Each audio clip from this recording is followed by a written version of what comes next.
worries. No. No worries. It's the high noon, so people will be joining soon.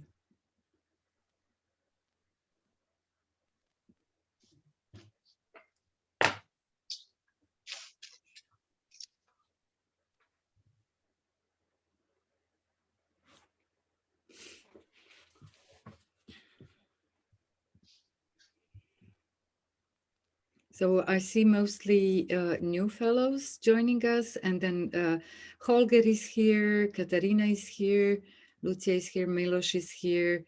Hello everybody.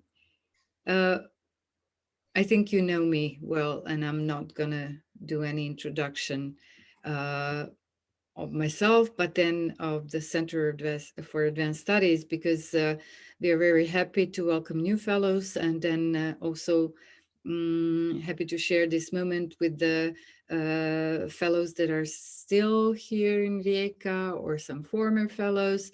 The idea of these gatherings online is to keep going. First, keep the continuity of what we are doing. Before pandemics, we were together on the 6th floor and then 8th floor of our building at the campus. But then during pandemics, we shifted into online meetings. And hopefully we will meet in person again. Either in Rijeka or on our island, Cres, in the Moïse Palace. Here today with us is our colleague and friend and our permanent fellow, Željko Ivanković. Professor Ivanković is a principal lecturer at the Prague City University. He's an expert in political philosophy, but also working a lot on property, institutional economics, and political economy, up to history of finance and digital money. Now, very hot topic. Professor Ivanković published books and papers about democratic transition, socialist countries to a market economy, transformation of property rights, inequality, crony capitalism, and digital society. He's currently investigating the legal history of money and digital economy and finance.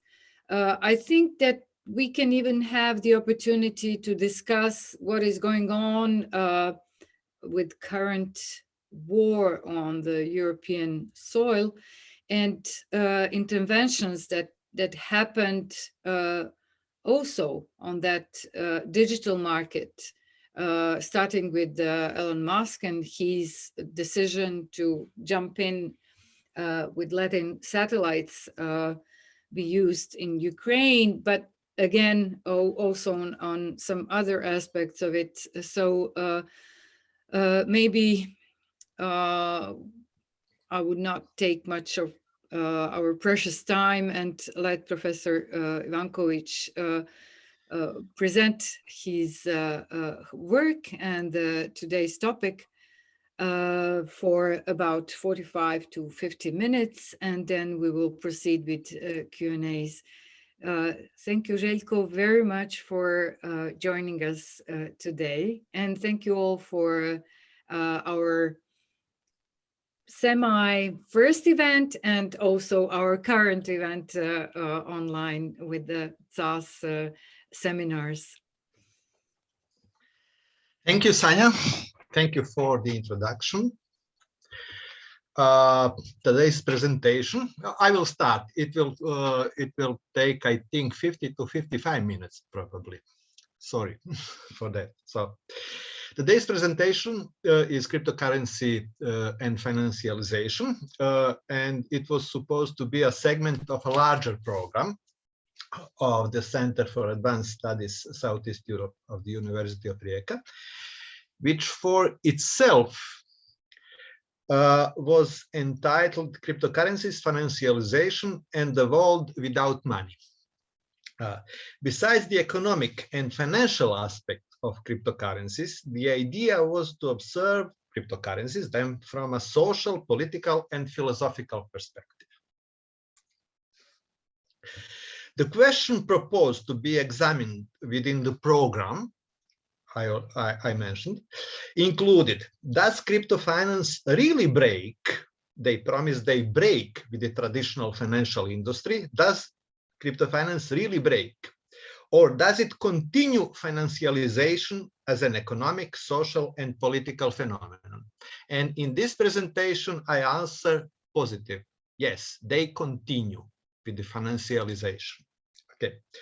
What are the political consequences of cryptocurrencies, the development of cryptocurrencies? What is political economy of crypto finance? Crypto finance and inequality, money and technology.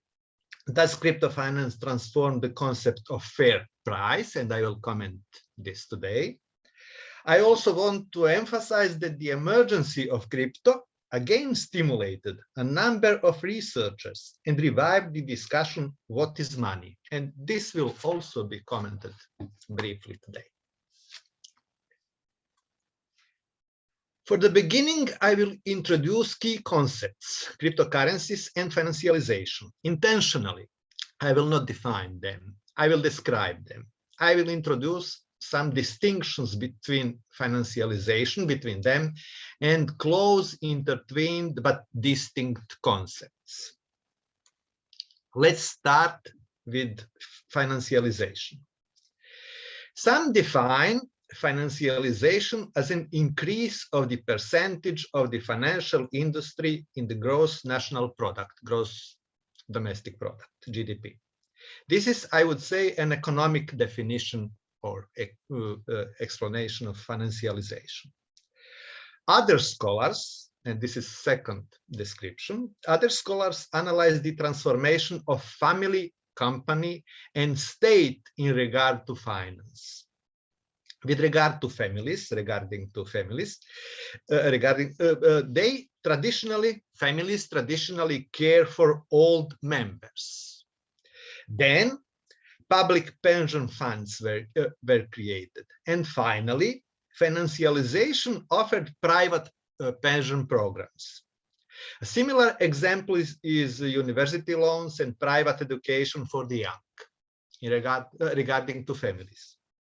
In companies, financialization emphasizes the role of CFO, Chief Financial Officer, over the role of Chief Operating Officer.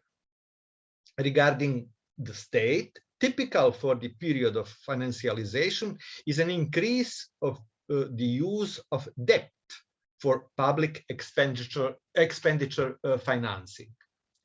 These were political, social, and economic aspects of financialization. Financialization wouldn't be possible without the development of financial instruments. For example, if you want to buy a car, it was common to take a bank loan earlier. But now you can also sign a lease contract. However, very complex and non-transparent financial instruments are listed among the causes of the financial crisis from 2008, like subprime mortgages, collateral debt obligations, credit default swaps, and so on. These descriptions of financialization, economic, political, social, these descriptions are intertwined. But I will focus on the development of complex financial instruments within crypto finance to confirm that crypto finance continues the trend of financialization. The description of crypto finance is even more complex than description of financialization. I will try to make it simple by comparing crypto and fintech. We are all witnessing the technological development of finance. For example, the development of internet banking, ATM machines, crowdfunding, lending platforms, even digitalization of legal tender, fiat money. This is called fintech. For example, you can download on your smartphone some app of some bank. This is called fintech. Crypto is something different. The distinguishing feature of cryptocurrencies is blockchain technology. First, I would like to emphasize the normative nature of blockchain technology. Those who attended my previous lecture here in with CAS, with Center for Advanced Studies, about technology and money, probably remember that I'm trying to argue that neither technology nor money are neutral. Nevertheless, neutrality of technology and neutrality of money are often taken as given. What does this mean? Consider, for example, what does this mean that blockchain is a normative? So consider, for example, the steam engine, internal combustion engine, and electric power. These are all different technologies. They use different natural forces or transform different natural energies, heat, chemical energy, gas and oil, electricity, or at least these engines transform different energies in different order, from mechanical to chemical, then to again to mechanical. So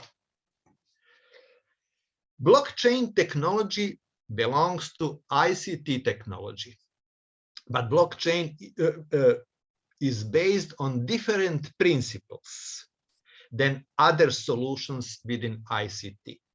ICT in general is regulated by principles, by norms of collecting data, storage of data, retrieving of data, and management or manipulation of data, use of data.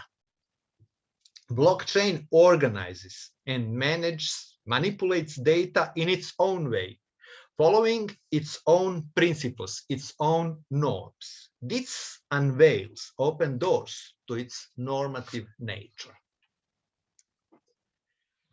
Now it's time to explain the principles of blockchain technology, norms of blockchain technology. Blockchain is distributed ledger technology.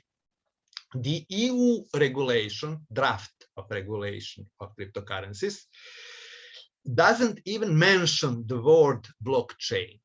They call it DLT, distributed ledger technology.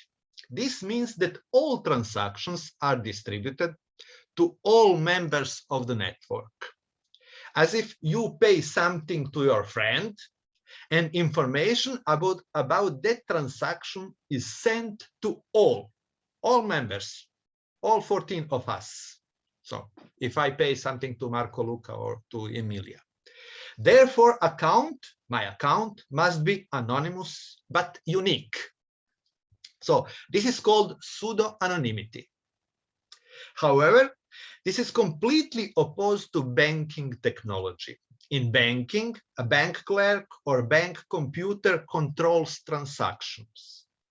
The bank controls if you have enough money in your account for payment. Bank can stop or even reverse the transaction. In a cryptocurrency money system, there is no third party which controls transactions. Cryptography is employed to control if you have enough money for payment. Here, cryptography is not used only for protection of communication between participants in that network, but for verification of transactions and for automated creation of money units. This is why the name of this system of payment includes the word crypto, because crypto is employed in another way than in other technologies. In order to avoid the third party, which controls transactions, identifies members of the network, and so on, blockchain technology has found technical solutions. This implies the normative nature of blockchain. They started from principles, from norms, from ideas, and then found technical solutions. Finally, the issuing of money units units is automated. Creation of money units is automated. This is also a normative principle of cryptocurrencies, and that principle is very important for my further presentation. And I will now compare it with banking, because in banking you have, for example, in central bank, you have a board which controls and which decides about creation of money units, more money, less money, and so on. But in crypto, it is automated. This was the introductory part of my presentation. In this part, I provided the basics of financialization and cryptocurrencies in order to create a framework for further analysis. In the second part, I will try to support further the conclusion of the normative nature of cryptocurrencies. Their features and principles are intentionally distinct from features of other money systems, bank money and commodity money. By implication, money is not neutral means of payments, although this is a widespread understanding of money, as if it is an instrument you pay by a neutral instrument, coins or banknotes or whatever, So the second part of my presentation is focused on the concept of liquidity. I will try to show that liquidity is also a normative concept. Nevertheless, it is traditionally taken as a neutral feature of money. The analysis of liquidity is helpful for showing that crypto finance doesn't break with traditional finance, but continues the trend of financialization. I use the terms non-neutrality and normativity interchangeably, although I am aware that they are not synonyms. The concept of normativity deserves separate discussion, actually many discussions. For now, I will stress only 2 points. So, for example, it is considered that the law of gravitation is blind and neutral. Nevertheless, it favors some people over others in, for example, high jumping competition. So, law of nature is also biased, but not normative. By analogy, people would say that a particular principle of market competition is neutral, and everybody can choose to join or to abstain from the competition. However, it is not always possible to avoid market competition for people who work. But a more important characteristic is that the law of gravitation is not changeable, is not negotiable. On the other hand, it is possible to change rules of market competition if they are not fair to some groups of people. I already mentioned that people often understand money as a neutral means of transactions, as a simple neutral tool and instrument of exchange. However, others think that money is obviously not neutral.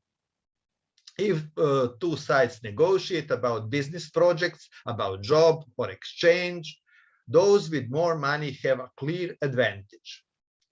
These are conclusions about neutrality of money from the outside. My idea is to examine what makes money not neutral. Therefore, I examine features of money.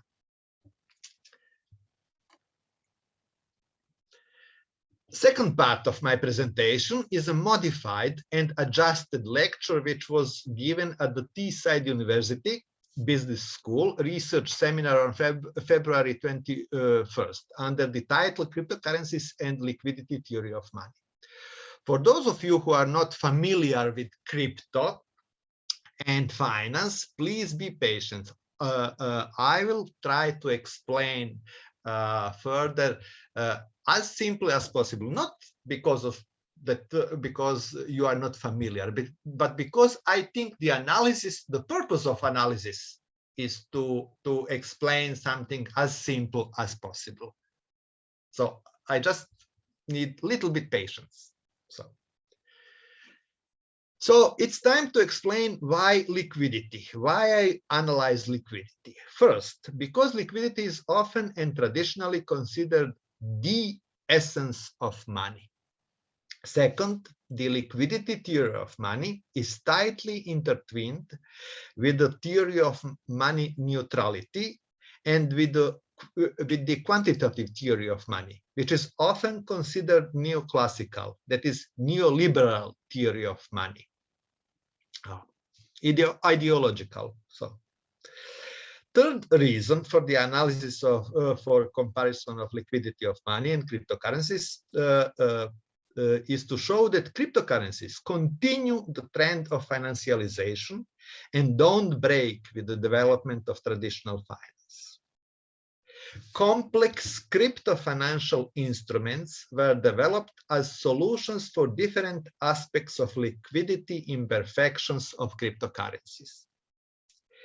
It is for another time to show how the development of crypto financial instruments penetrates into family finance, state finance, and company finance. It penetrates already, and Sonia mentioned, we can see it even at the margins of Ukrainian war in the Ukraine. And today, actually yesterday, President of the United States, Joe Biden, published or announced his first executive order about crypto. It was yesterday. So let's describe liquidity. For the beginning, I rely on conceptual analysis. Even I analyze also some empirical studies about liquidity, but for the beginning, I rely on conceptual analysis. I'm a philosopher, so I cannot help myself. So, which is a conceptual analysis of liquidity is very intensive in the 21st century. The two Nobel Prize economists, Bengt Holmström on the left and Jean Tirole, published a number of papers and co-authored, jointly published a book about liquidity. However, if you look through the literature, you will always find that liquidity is a tricky or ambiguous concept. At the same time, liquidity is considered an essence of money. I will first explain why liquidity is considered an essence of money, and then why it is basically tricky, ambiguous. Besides that, an essence of anything is always ambiguous. So, usually, in regard to liquidity, three problems are analyzed: liquidity of company, liquidity of market, or liquidity of economy. This is the same, more or less the same, and liquidity of assets. All three problems are related to money. It is common to say that the company is liquid if it has enough money to cover its coming debt. The same is with the market. Liquidity of market is a synonym for money supply. If there is enough money in the economy, economy is liquid. So, however, their common denominator of company and of market, liquidity of company and of market, is that in both cases, liquidity is related to money, which is routinely described as the most liquid asset or perfectly liquid asset. It depends on interpreters, on scholars. So the liquidity of other assets, material and financial, for example, land, houses, shares, bonds, well, material and financial assets, is also measured by money. So the question is, what makes money the most liquid or the perfectly liquid assets? Money is almost identified with liquidity.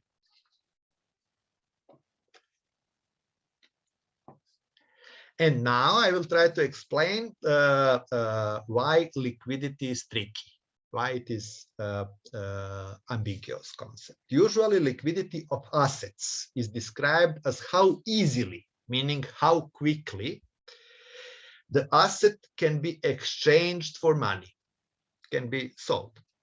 So And this is related to the liquidity of company as well as to the liquidity of market. So if you have in company, for example, shares of other company, but you don't have money to pay salaries, you should pay that these shares or land or something, because you cannot pay people with shares, or you cannot give them shares or house or something. So liquidity of asset is related to liquidity of company, as well as to the liquidity of market. It is easy to sell assets if money supply is adequate, if there is enough money at the market. Still, there is one condition: fair price. And fair price, because you can sell some shares for 10% of their value, easy. This is not the only condition, how easy, how quickly you can sell. You should share it under fair price. And fair price is a totally, for fair price is a totally ambiguous concept. Fairness is a practical, not theoretical question. It is something which is contingent and normative. So, fairness, according to Holmstrom and Tirole, defines liquidity. So, the next question is, why money is so liquid? What makes money liquid?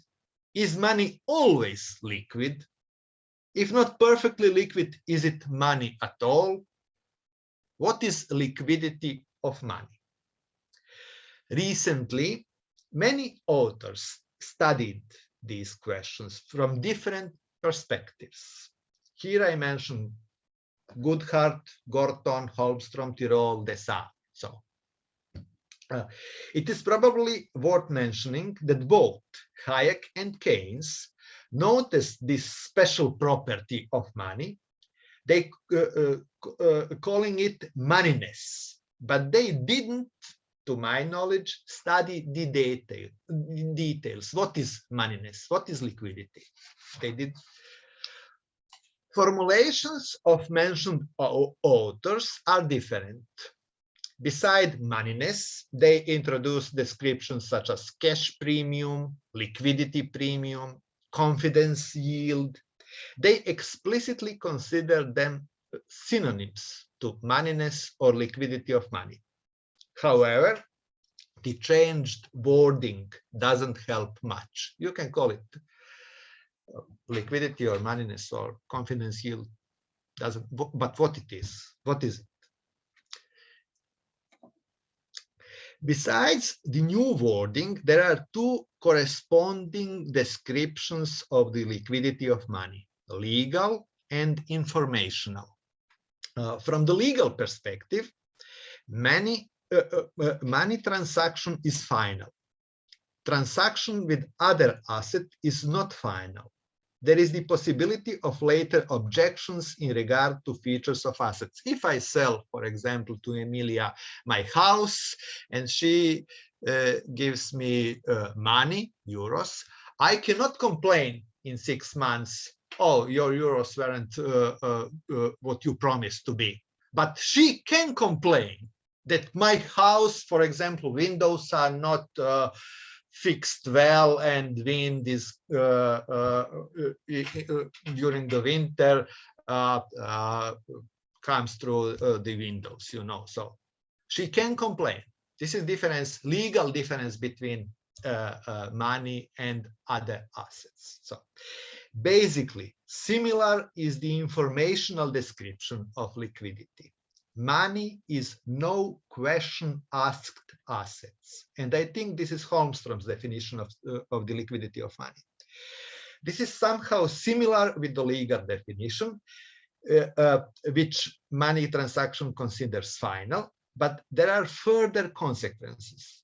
It intentionally overlooks and neglects possible information asymmetry between sides in transaction in regard to money. This moment, together with the assumed fairness, suggests that liquidity is a normative feature. something which is to be agreed on. We make an agreement, nevertheless, of informational asymmetry. We neglect it, so we accept asymmetry in advance.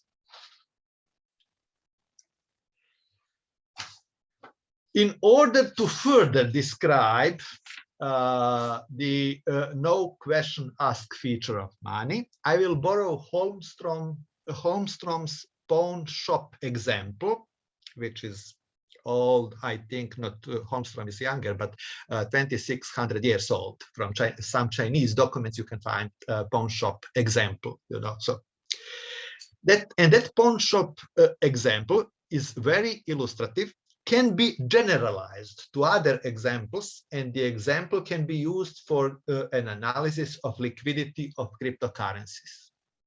Well, if somebody puts into a pawn shop a thing, jewelry, a watch, a guitar, or whatever, she gets a liquid instrument in return. Coins, notes, or money, or whatever. It is always a liquid instrument. Pawnshop provides liquidity to its customers. However, this is not a trade. This is not an exchange. Jewelry can be returned if the borrowed money is returned. So the relationship between the value of money and the value of the thing which is left in the pawn shop is not the relation of reciprocity. It is not a reciprocal relationship. You can leave a very unique and expensive guitar, for example, only to get 100 euros for daily expenses, knowing that you will return the money soon. So the borrower almost always disagree with the shop owner about the price of the guitar or jewelry. But in the end, this is not the issue. What is borrowed is liquidity. So the pawn shop owner and the borrower establish no question asked relationship. So, and create liquidity and unit of account. So the pawn shop example is generalized on banking and other forms of money creation. Gorton explains that a bank asset, which is a guarantee for credit, is to be murky, is to be obscure for people who borrow money from the bank. I think that that I can apply this to the description of the development of crypto finance. Before I proceed further to the analysis of crypto liquidity, I will briefly explain the free minting money system, which is useful to compare with Bitcoin. So it is common to compare different money systems, for example, bank money and commodity money. The same is with crypto. It is sometimes called digital gold, so it is comparison with commodity money and also compared with bank money. I already compared it with bank money, basically to stress differences. I compared the crypto system with the system of commodity money, which was practiced in England from the 12th to 17th centuries, but similar systems were used all around Europe. There are two reasons for this comparison. First, because this system is convenient for the explanation of the quantity theory of money. I mentioned already quantity theory of money, which is a paradigm for understanding how money supply works.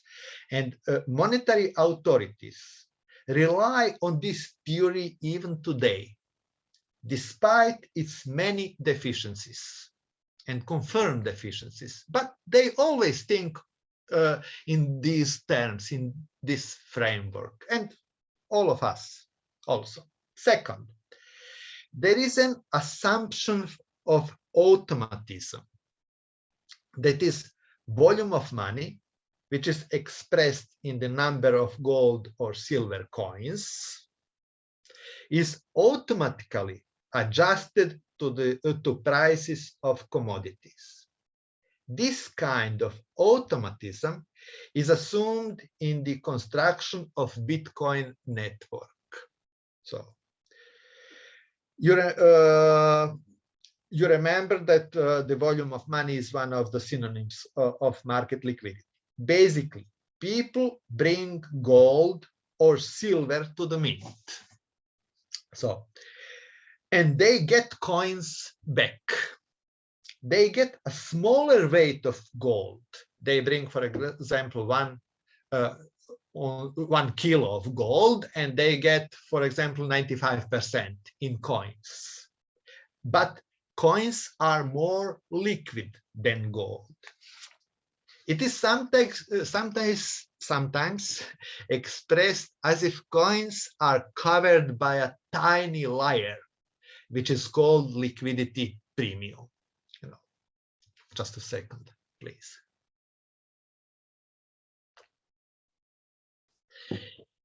If they bring too much gold, then mints produce too many coins.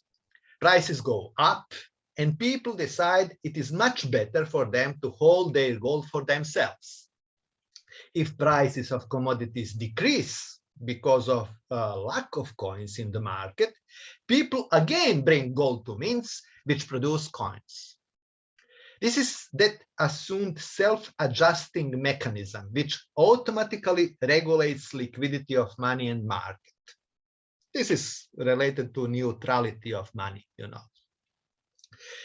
This calculation is expressed in the well-known formula MV equals PQ, where P is prices, Q commodities or goods offered in the market, M is money, and V is velocity. So velocity of money transactions. So if you have a constant money supply and constant production of goods and services, prices will go up if velocity of transactions go up. If you have more transactions, so, and vice versa. If prices go up, it implies more transactions. And as I mentioned earlier, the velocity, so easiness of selling, or the velocity of transaction, is also synonym for liquidity. How quickly you can exchange some asset for money. However, the formula is completely an assumption.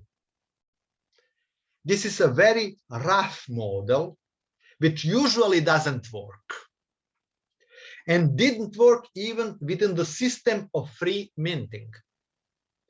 One of the well-known problems in the system of free minting was the so-called shortage of small changes, shortage of small coins. So Gorton describes this phenomenon, shortage of small coins, as a consequence of technical difficulties of free minting.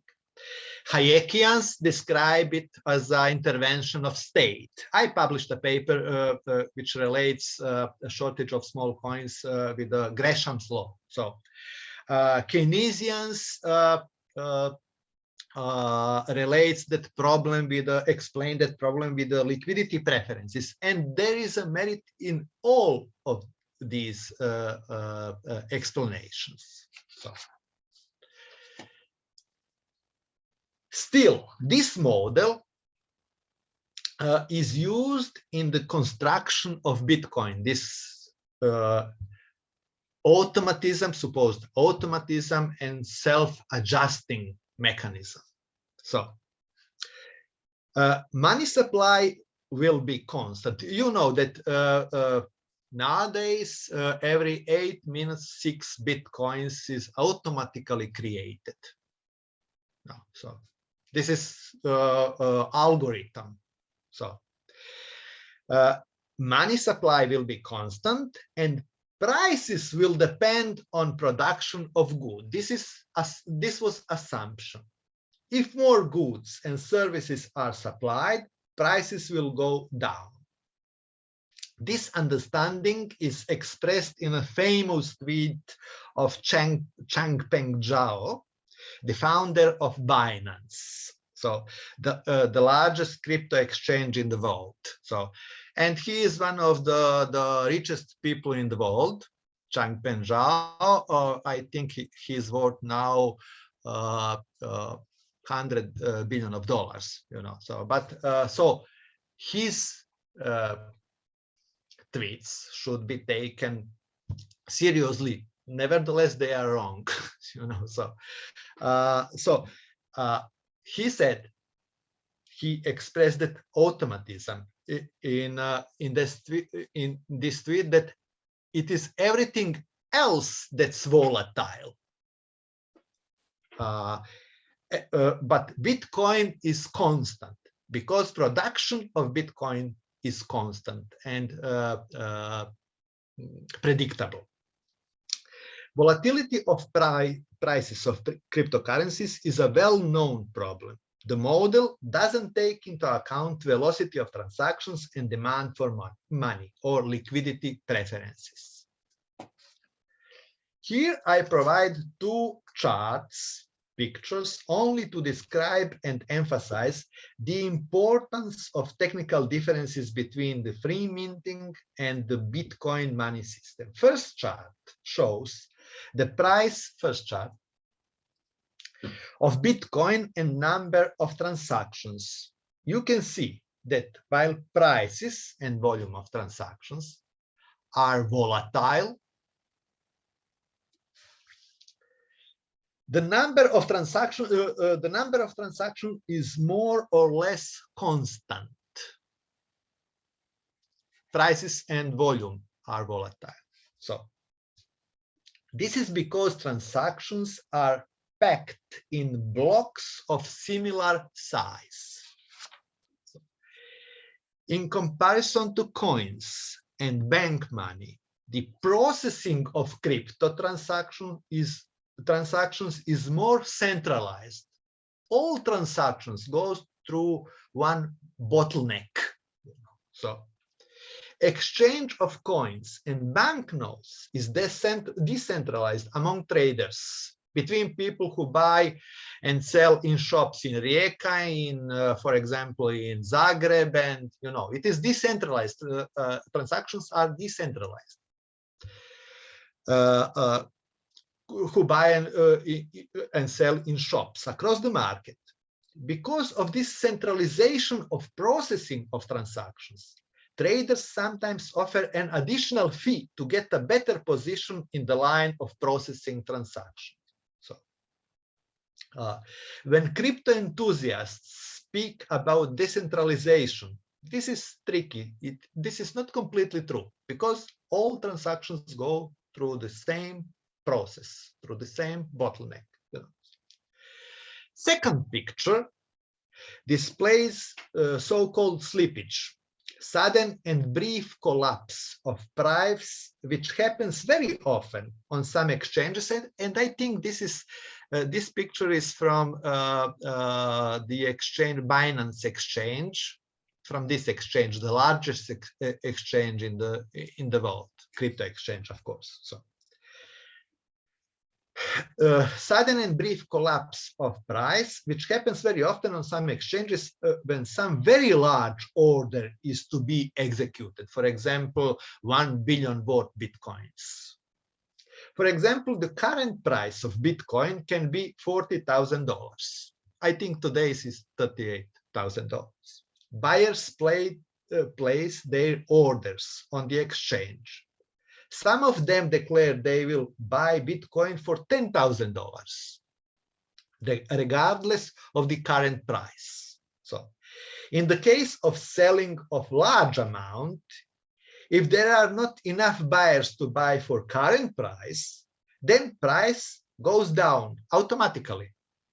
And sometimes those who wait, who create a trap, can buy for a very low price. This is called slippage. Because of these two technical difficulties, crypto analysts created their concept of liquidity. So, of both, of tokens, liquidity of tokens, and liquidity of markets, which takes into account history of slippages, volume of trade, depth of market, and so on. You know, Here you can see the ranking of liquidity of various crypto tokens. So Bitcoin wasn't the most liquid. Nevertheless, the volume of trade of Bitcoin was the largest. So ranking of liquidity, of their concept of liquidity, and ranking of volume weren't the same. So it is to be noted that liquidity differs from the volume of transactions, depth of market, price volatility. This concept of liquidity is an arbitrary mix of data. This is a composite index. Other analysts can give different weight to various inputs, to various variables. So this is the same is with markets. Ranking of markets, liquidity is not the same as the ranking of volume on that market. So the purpose of this presentation is not to analyze and evaluate these indices of liquidity. I want to stress that the crypto community is aware of, first, that liquidity of crypto is a different concept from liquidity of traditional financial instruments and currencies. Second, that it strongly depends on technical features of currencies and markets. And why crypto is important is it helps to understand that the technology of money is important for the nature of money. I studied number of studies. I analyzed number of studies of liquidity of crypto, and some of them are mentioned here. And I will not comment in details there.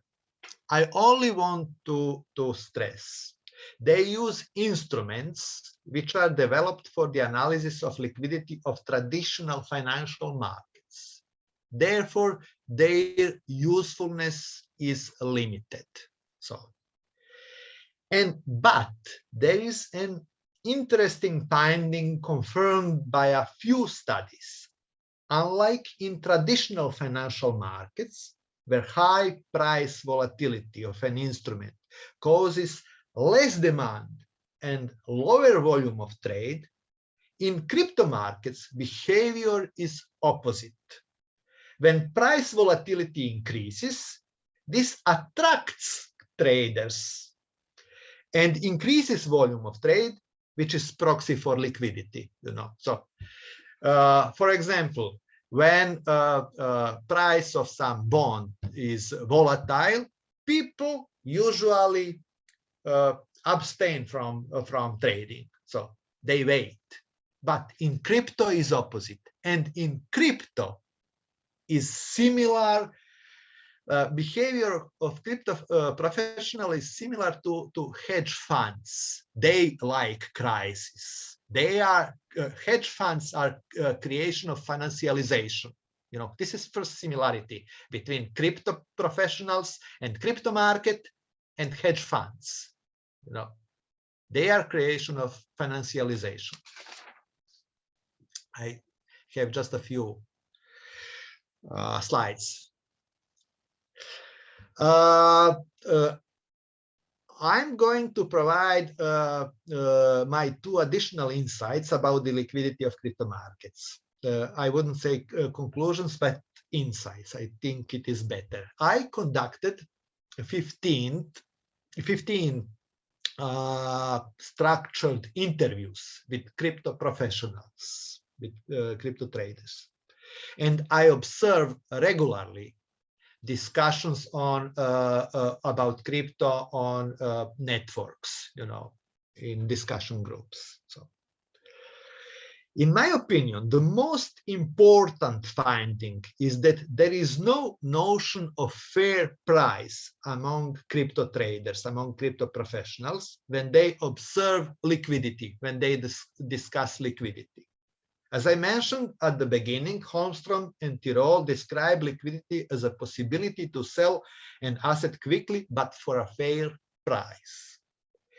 It is not surprising that they take as given finality of transactions, and non-question asked condition is accepted in transaction, as if crypto assets are money for them. This is money for them. Price volatility is often explained in these interviews as a consequence of behavior of traders, of other traders, of course, pump and dump schemes,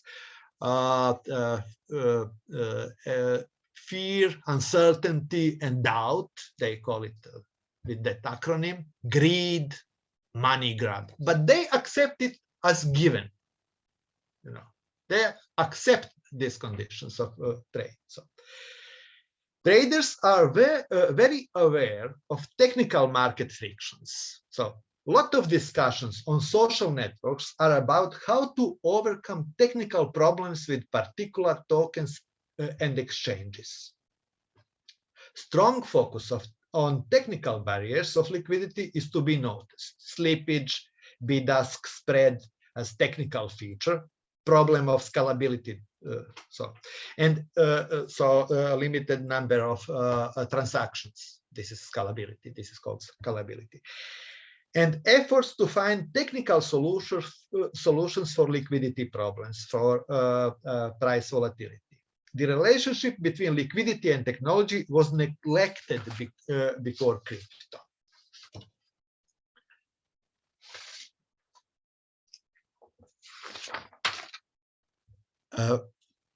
I think the development of crypto finance can be explained as effort to overcome problems of liquidity of cryptocurrencies. Decentralized finance, it is an invention of crypto, is explicitly the creation of liquidity pools, and stablecoins are an attempt to overcome price volatility.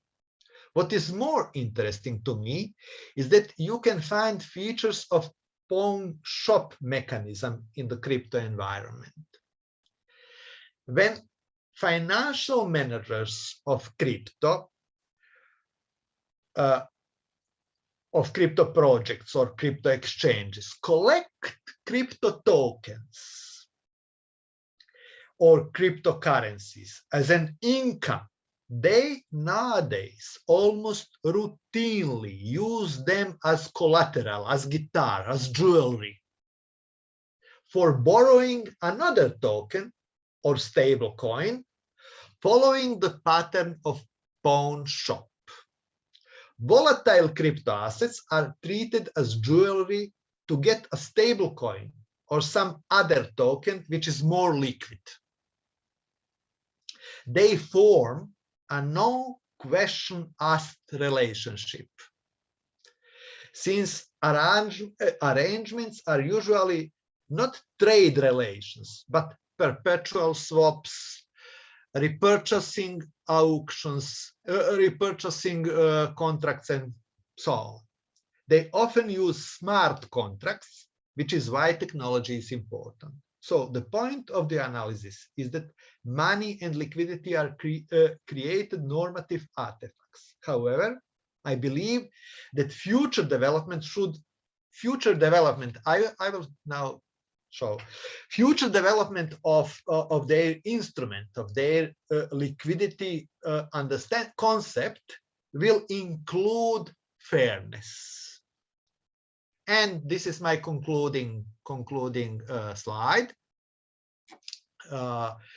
Crypto continuous financialization, because development of financial instruments to overcome,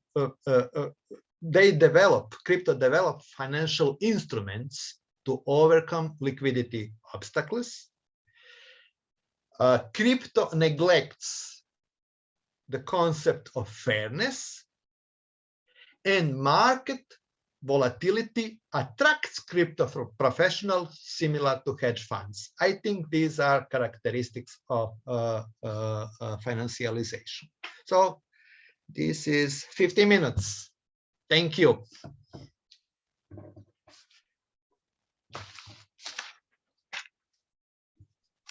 Thank you very much for a very rich and thought-provoking talk, Željko. Thank you very much.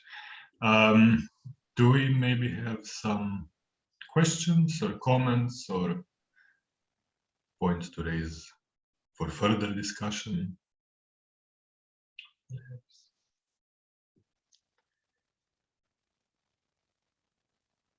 Emilia, yes, please go ahead. Hello, Emilia.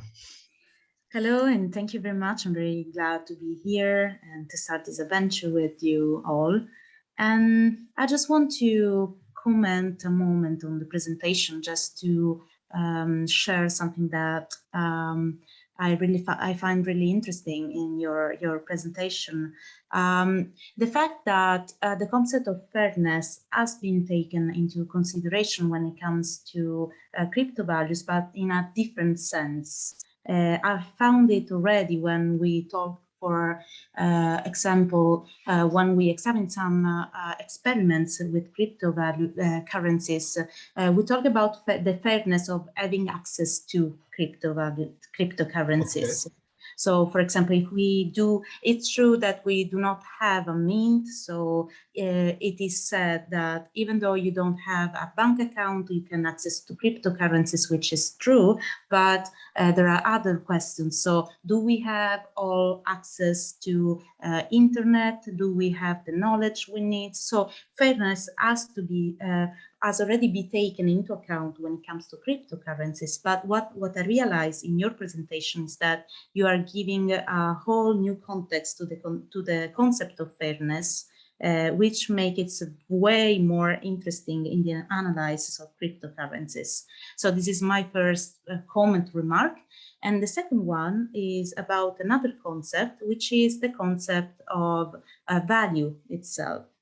So when we said that there is a different value, so I have the feeling that we can maybe split the concept of value. So it's not a unique concept when it comes to cryptocurrencies. So maybe a deep analysis of the concept of value itself may help us out with the whole analysis of cryptocurrencies. So this is my second, just a provocation, just to see if it's.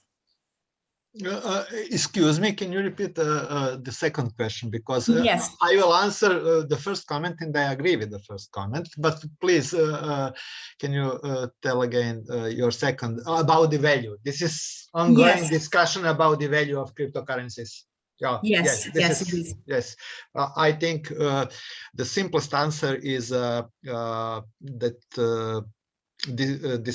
discussion about the value of gold is also ongoing for thousands years. Why gold is so valuable? We don't know, actually. We cannot explain. So this is argument of crypto professionals. Okay, you can abstain from gold and you can abstain from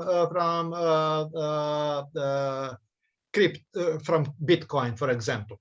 But we can make value with this. Of course, value is social concept, I would say so.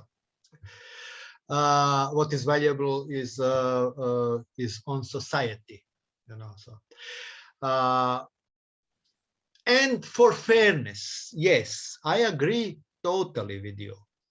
I agree that, for example, we can look at crypto from the position of immigrant workers who send their money to their families in their home countries, and they pay less fee. You know, so they pay less fee, and this is we can look from that position on Bitcoin, on crypto. So as I mentioned, fairness is contingent, fairness is arbitrary. We should discuss fairness, and I analyzed the concept of fairness in regard to liquidity among crypto professionals. But you know, so we can discuss also from the position of immigrant workers. They need some help. You know, they need some. It is not easy to be skilled with crypto. You know, so it is not easy. You should learn. So there is inequality. I think crypto, in fact, increases inequality. You understand what I mean? Because you need help. You must be professional. It's better if you are professional. So, and you should be mostly. It started with the people from IT, from international technology. Then, next social circle, which was attracted to crypto, were those who used crypto for illegal payments. You know. And now, rich people. So today, Elon Musk manipulates with crypto. JP Morgan manipulates with crypto. You know. So I don't think that crypto is fair. That crypto is neutral. If we look from different perspectives, we can find some advantages as for money. The same is, so for example, if you read historians of money, they will say that the introduction of money was convenient because people had opportunity to pay taxes in money, not in grain, not in you know, so I don't know, meat or something somehow. So this widened their opportunities. So this was advantage of money, and in that sense, it was more valuable. And from ethical point of view, money was a positive invention. So you can look at crypto also from different perspectives.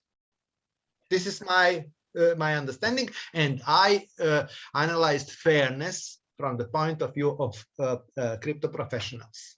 They don't think about fairness. Thank you very much. No further questions. I hope it was understandable, my presentation. Yeah, absolutely. I have a sort of a more of a.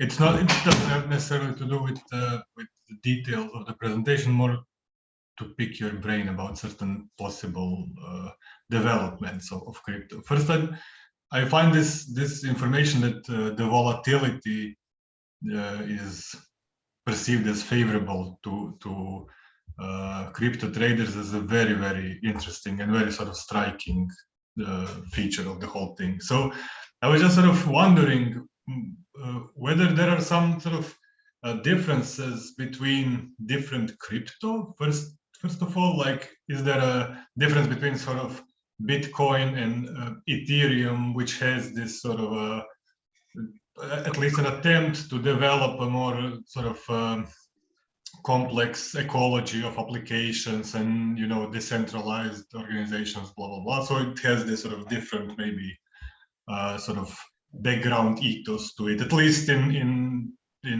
like in explicit terms. It doesn't, of course, necessarily mean that this is really the case, but and also when it comes to sort of other differences, how does the sort of national, like, reaction of nations to crypto, does it sort of affect the development of crypto? In which ways? When some states become either sort of totally averse to it or begin to embrace it, what are the sort of dynamics that you sort of observed with regards to these developments? So there are sort of two just. Okay, thank you for the questions. I understand your questions. So first, I'll answer first question. I found it in this paper, these two papers, this conclusion that volatility attracts crypto traders, and in some other papers also. I have in my folder papers, and if somebody is interested, I can send also these papers to you. So this is, but they didn't go into details. Why? So which kind of traders? And I can answer because I know a lot of them. I work with them and I follow them. So when sometimes they are attracted only to sell, you know, because if price decreases, only to sell and then transfer it into another crypto. They are skilled. So this is why they, and there are a lot of opportunities. I think today there are thousands of crypto tokens, 10,000 maybe. So, and number of projects, and every project launch its own token and that token is exchangeable for the network, for token of network. For example, a few days ago I spoke with a head of one project. They launched their token on Cardano network. So they got Cardano ADU tokens, you know, and then they manipulate with these tokens. Some of their employees want to work for tokens. Others want to work for you know, kunas or legal tender. They are kind of financial experts. So, and because this ecosystem is very developed, you know, so when they smell price volatility, they are attracted. We don't know much about them. No, we hear about Bitcoin, crypto, and we look at prices, but they work very diligently and they penetrate deep. And second question, well, crypto is not, I mentioned Biden. So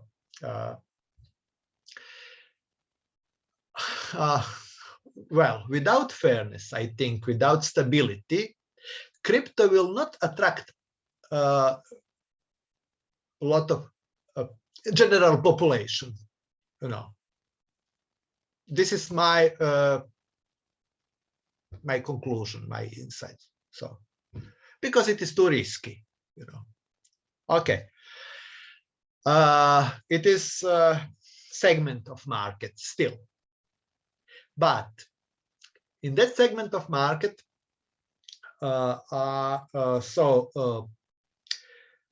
JP Morgan, Elon Musk, big banks are somehow involved, big funds. So, and some countries, for example, in Croatia, it is not possible for a bank to trade with crypto or to be custodian of crypto. So this is one type of regulation.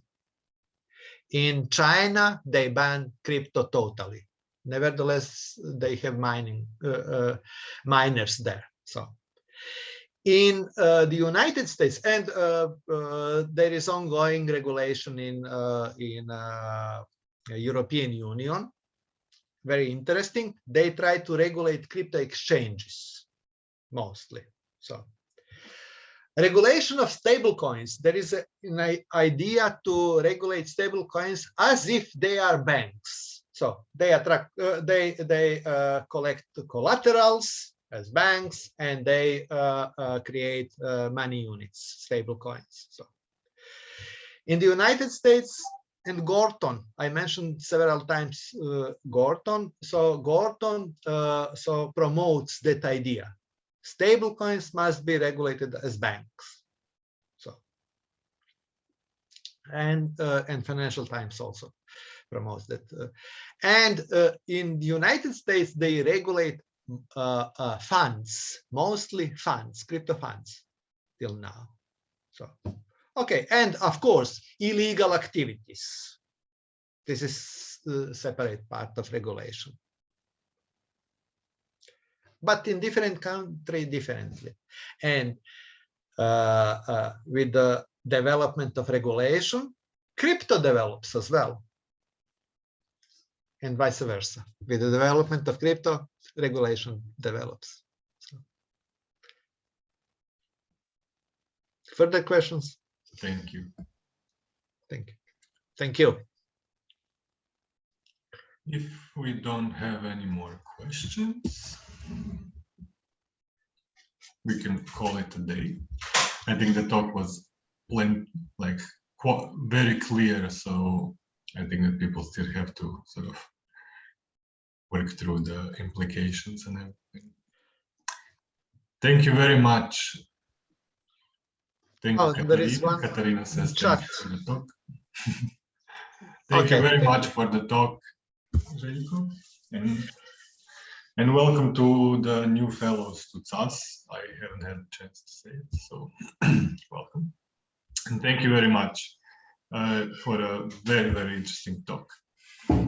If you are interested in further discussion, I am open to further discussion. Thank you for inviting me. And I remember Herbert Simon. Maybe you can remind you who is Herbert Simon. So he is a pioneer of information theory and a Nobel Prize economist. And he once told that when I have some ambiguous idea, vague idea, I'm going to the seminar. So my ideas are, I wouldn't say conclusions and definite conclusions. They are insights. So I would be happy to discuss further with you if you are interested. Thank you for inviting me. Thank you very much. Take care, everybody. Have a lovely rest of the day. And just one information, our next seminar is next Friday, not Thursday, at 10, if I'm not mistaken. But there will be, of course, the post on the CAS website for the whole thing. See you. Bye. Take care. Thank you. Thank you very much, everybody. You will place it on your website. Yes. Thank you. Absolutely. Bye. Thank you. Bye. Take care. Bye. Thank you. Bye.